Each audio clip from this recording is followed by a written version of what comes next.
The Prophet by Kahlil Gibran. Chapter 8. On Joy and Sorrow.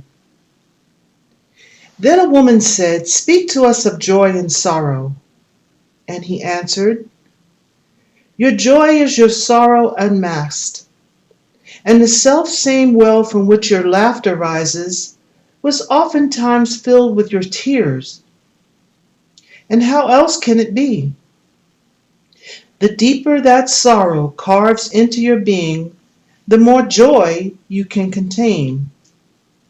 Is not the cup that holds your wine the very cup that was burned in your potter's oven? And is not the lute that soothes your spirit the very wood that was hollowed with knives? When you are joyous, look deep into your heart, and you shall find it is only that which has given you sorrow that is now giving you joy. When you are sorrowful, look again into your heart, and you shall see that in truth you are weeping for that which has been your delight. Some of you say joy is greater than sorrow, and others say, nay, sorrow is the greater. But I say unto you, they are inseparable. Together they come, and when one sits alone with you at your board, remember that the other is asleep on your bed.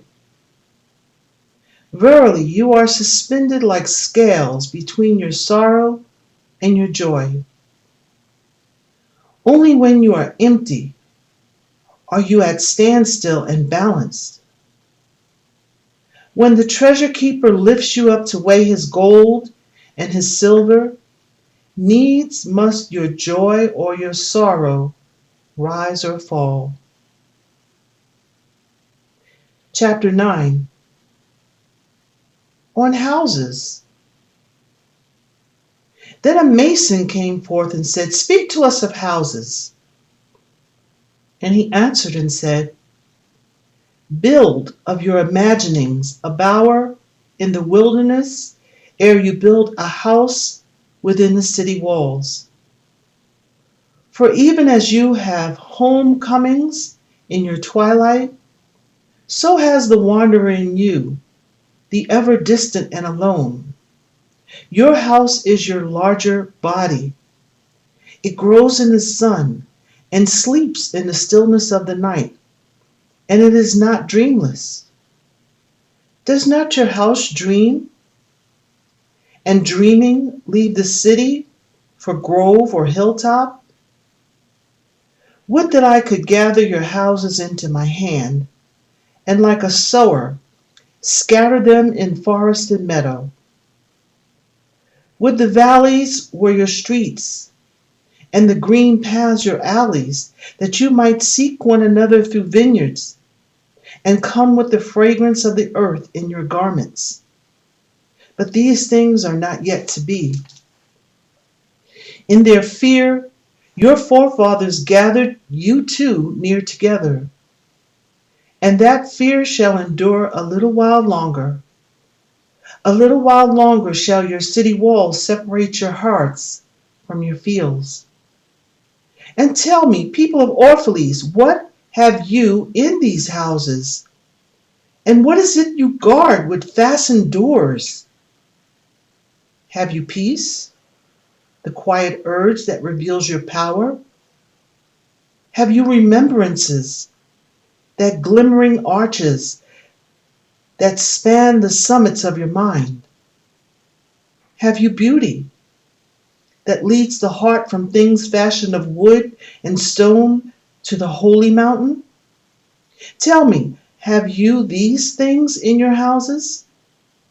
Or have you only comfort and the lust for comfort? That stealthy thing that enters the house as a guest and then becomes a host and then a master. Aye, and it becomes a tamer, and with hook and scourge makes puppets of your larger desires. Though its hands are silken, its heart is of iron. It lulls you to sleep only to stand by your bed and jeer at the dignity of the flesh. It makes mock of your sound senses and lays them in thistledown like fragile vessels.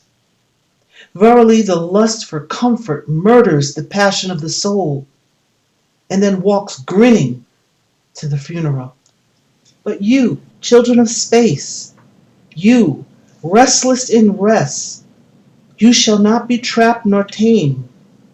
Your house shall be not an anchor, but a mast. It should not be a glistening film that covers a wound, but an eyelid that guards the eye. You shall not fold your wings that you may pass through doors, nor bend your heads that they strike not against the ceiling, nor fear to breathe lest walls should crack and fall down. You shall not dwell in tombs made by the dead for the living, and though of magnificence and splendor, your house shall not hold your secret, nor shelter your longing. For that which is boundless in you abides in the mansions of the sky, whose door is the morning mist, and whose windows are the psalms and the silences of the night. Chapter 10, on clothes. And he answered, your clothes conceal much of your beauty, yet they hide not the unbeautiful. And though you seek in garments the freedom of privacy, you may find in them a harness and a chain. Would that you could meet the sun and the wind with more of your skin and less of your raiment. For the breath of life is in the sunlight, and the hand of life is in the wind. Some of you say, it is the north wind who has woven the clothes we wear. And I say, aye, it was the north wind, but shame was his loom, and the softening of his sinews was his thread. And when his work was done, he laughed in the forest. Forget not that modesty is for a shield against the eye of the unclean. And when the unclean shall be no more, what were modesty but a fetter and a fouling of the mind? And forget not that the earth delights to feel your bare feet, and the winds long to play with your hair. Chapter 11, on buying and selling. And he answered and said, to you the earth yields her fruit, and you shall not want if you but know how to fill your hands. It is in exchanging the gifts of the earth that you shall find abundance and be satisfied.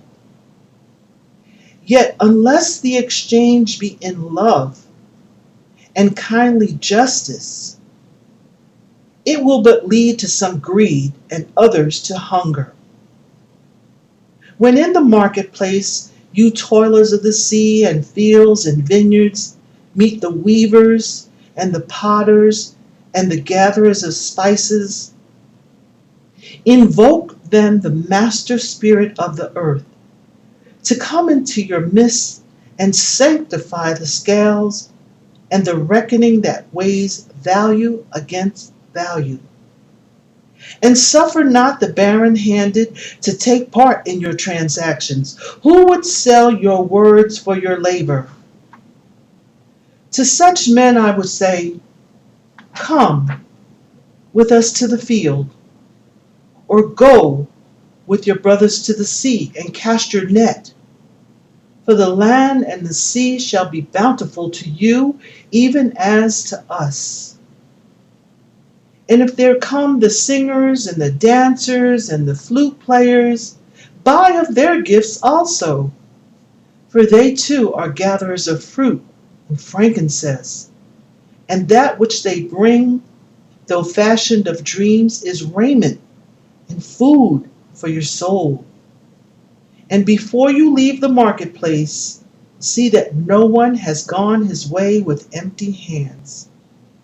For the master spirit of the earth shall not sleep peacefully upon the wind till the needs of the least of you are satisfied.